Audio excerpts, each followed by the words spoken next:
Et salut tous amis, c'est CryptoPartage, c'est un plaisir de vous retrouver pour cette vidéo d'analyse du 18 juin 2021.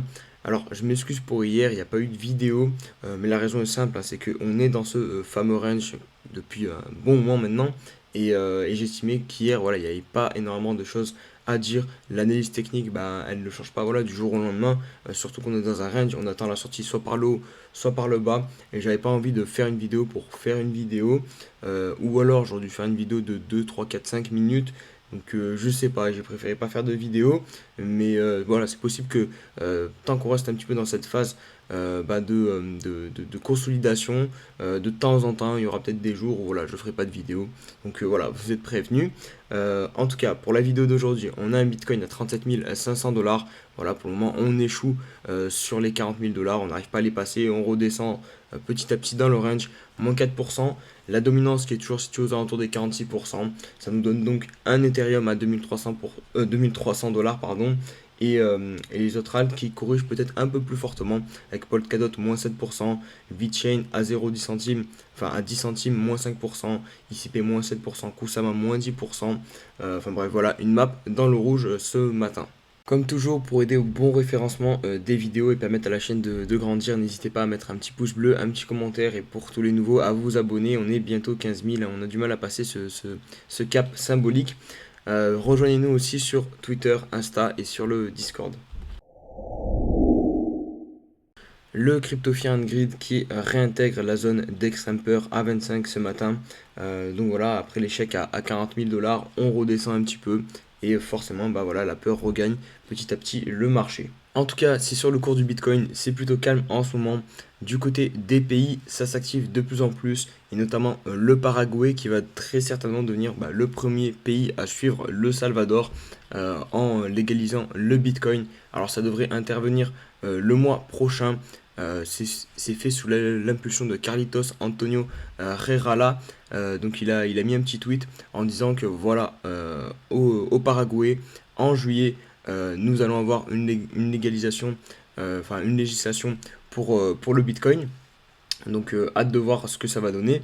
Et on a aussi une deuxième bonne news en provenance du Paraguay. Donc un groupe majeur de divertissement, donc Grupo Cinco, a annoncé tout simplement qu'ils allaient accepter aussi le mois prochain donc le paiement en Bitcoin, en Ethereum, en Shiba et en Chiliz.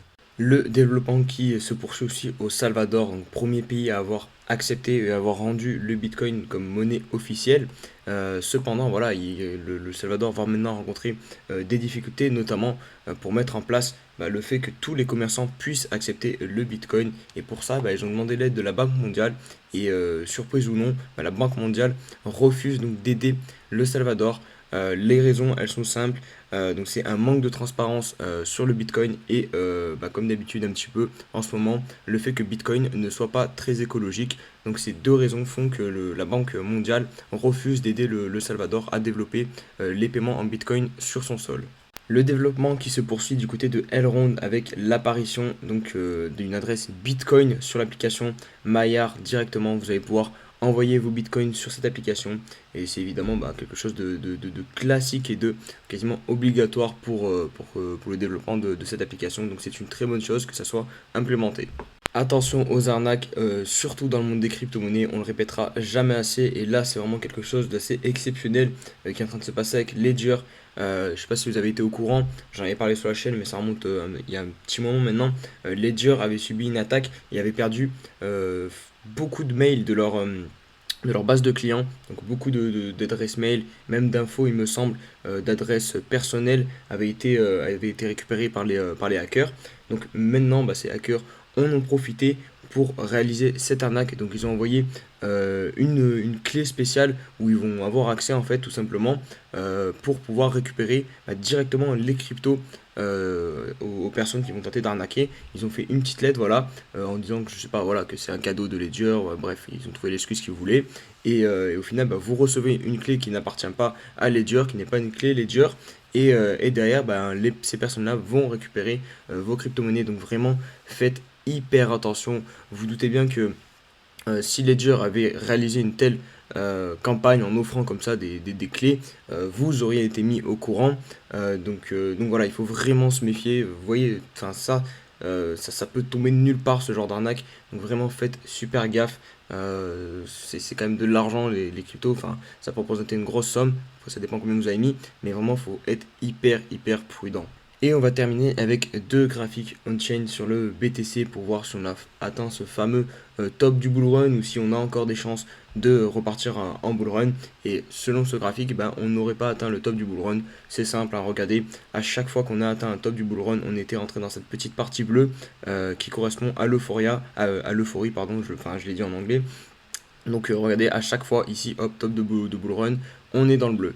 Ici, pareil, enfin, ici plutôt, hop, on est dans le bleu. Et ici, pareil, on est dans le bleu. On n'a jamais fait un top de bull run sans passer au moins une fois dans le bleu pendant le cycle haussier. Et vous voyez, ici, bah, donc on est venu dans le vert, on a presque touché le bleu, mais on ne l'a pas touché. Et là, on est redescendu. Et pareil, on était déjà venu dans le vert, hop, pour ensuite redescendre. On était ici, hop, on vient dans le vert et ensuite on redescend. Donc pour l'instant, jusque-là, bah, c'est des scénarios qu'on a déjà vus. Et donc, clairement, bah, l'hypothèse de revenir chercher un top de bull run en passant dans le bleu est encore possible. La prise de bénéfice des long termes, des holders qui arrivent sur un niveau clé actuellement. Donc regardez ici, ça nous avait servi de résistance. Hop, on vient, le cours s'appuie sur cette zone, il repart. Pareil ici, hop, en 2013, et il vient chercher son top de bull run. Pareil ici en 2017, voilà, on avait travaillé un petit peu cette zone. Ensuite, voilà, on était venu chercher le top. Et là, encore une fois, regardez, hop, ça avait même servi de résistance. Donc ça marche aussi dans les deux sens. Donc clairement, c'est une zone pivot sur laquelle on est en train de venir se poser. Donc clairement, ce qu'on va espérer, bah, c'est un rebond, que ça serve de support, comme ce que ça avait fait ici, ici et ici. Vous avez les flèches vertes. Après, voilà, c'est le cours qui va décider encore une fois. Mais on a encore un graphique qui va dans le sens plutôt bah, d'une reprise du bull run, comme je vous le dis, un bull run en deux parties. Allez, on se retrouve sur l'analyse du BTC qui, encore une fois, décide de réintégrer ce range. Enfin, il n'est pas sorti du range, mais on était sur la borne haute et on aurait pu casser cette borne. Finalement, non, vous voyez la mèche ici, hein, très précise, qui touche quasiment les 40 000 dollars. Et d'ailleurs, hop, on dégringole. On repasse en tendance baissière sur le 4 heures. On repasse d'ailleurs même sous les mots immobiles, notamment la EMA 21. Donc ça, c'est pas top. Seul point positif, c'est qu'on arrive sur une belle zone de support. Regardez, on a déjà l'oblique. Hein, peut-être qu'on vient tout simplement faire un pullback dessus. Ça serait vraiment très propre hein, par la suite bah, repartir et enfin casser le haut du range, ça serait top. Et pareil, regardez, si je mets ici un petit trait, hop, vous voyez, c'est clairement une zone qui avait servi pas mal de fois de résistance. Un prix qu'on travaille sur, donc les 37 500 dollars. C'est clairement la zone là, la dernière grosse zone à ne pas perdre, sinon on va vraiment redescendre beaucoup plus bas, donc aux alentours des 35 000, vous voyez toutes ces zones qu'on a énormément travaillé aussi. Donc voilà au niveau du court terme. Hein. Sinon au niveau du RSI pareil, c'est pas top. Hein. On a redégringolé pour venir se relocaliser sous cette zone-ci, la zone la plus basse, hein, là où on avait connu bah, toute cette zone pendant cette grosse correction. Donc voilà, ça aussi c'est pas top. Si on passe rapidement sur le daily, qu'est-ce qu'on peut constater? Voilà, j'avais mis un petit canal haussier. Bon, il a été très vite cassé. Regardez, dès la troisième touchette, finalement, on vient le briser. Donc voilà, on peut l'enlever. Hein. Même si j'aime pas forcément enlever directement les signes. Mais là, vu qu'on est vraiment dans un canal, dans un range, c'est compliqué de voir des figures. Elles sont très vite cassées. Vraiment, ce qu'il faut voir, c'est une clôture au-dessus de ce niveau-ci, donc des 40 000 et quelques, ou alors une clôture en dessous, et là on aura un réel signal. Vous voyez aussi sur le RSI cette droite qui est, enfin cette oblique qui est assez pertinente, hein, je trouve. Hein. Regardez, on a vraiment buté pile dessus. Donc on va vraiment la garder et surveiller le moment où on réussira à la casser par le haut, mais pour le moment ce n'est pas le cas. Et dernier petit point aussi que je remarque sur le cours, c'est ce niveau, donc les 37 500. Donc je voulais préciser en 4 heures, et regardez comme c'est précis aussi sur le daily. Vous voyez toutes ces clôtures qui sont effectuées ici là 37 500 dollars, il y en a énormément. Donc ça c'est clairement un niveau pivot, je pense, du range.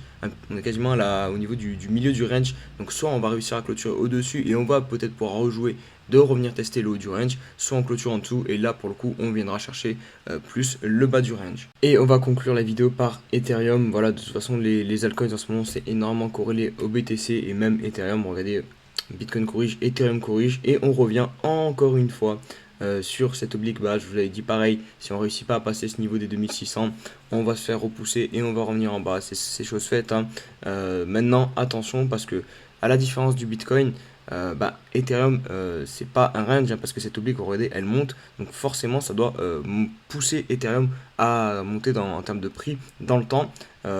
Et soit au final on compresse, en gros soit on va devoir casser par le haut dans tous les cas, soit par le bas, mais voilà, il va pas pouvoir continuer à ranger très longtemps, donc là il va falloir une réaction pour pouvoir revenir chercher au moins la borne haute, faire peut-être quelque chose comme ça et hop casser dans un triangle. Là c'est un triangle ascendant en gros ce qu'on voit, hein, quand il y a une oblique comme ça qui va vers le haut. Et les triangles ascendants, en général, ils ont plus de chances de casser par le haut. Donc on verra si ça va se produire sur Ethereum. Mais voilà, une chose est sûre, c'est qu'il ne faut pas que cette oblique lâche, parce que sinon j'ai peur qu'on aille voir bien plus bas sur l'Ethereum. Voilà les amis, c'est tout pour cette vidéo, j'espère qu'elle vous a plu. J'espère aussi qu'on va réussir à sortir assez rapidement de ce range, même si je ne pense pas, je pense que ça peut durer encore un bon petit moment durant l'été. Mais si vraiment ça dure voilà, encore quelques mois, 1 ou 2 mois, et que derrière on a vraiment une reprise du bull run, bah, que demander de plus? On n'est pas à 1 ou 2 mois près, en tout cas personnellement, moi je suis pas à 1 ou 2 mois près. J'investis pour du long terme. Donc voilà, il faut prendre son mal en patience. N'hésitez pas aussi à vous former, à apprendre l'analyse technique, à prendre les projets, connaître mieux les projets. De toute façon, on n'en sait jamais assez sur les cryptos. Et voilà, prenez soin de vous. On se dit à demain, j'espère, pour une nouvelle vidéo. En théorie, hein, je vais pas faire non plus trop de jours sans vidéo. Et puis voilà, allez, ciao ciao.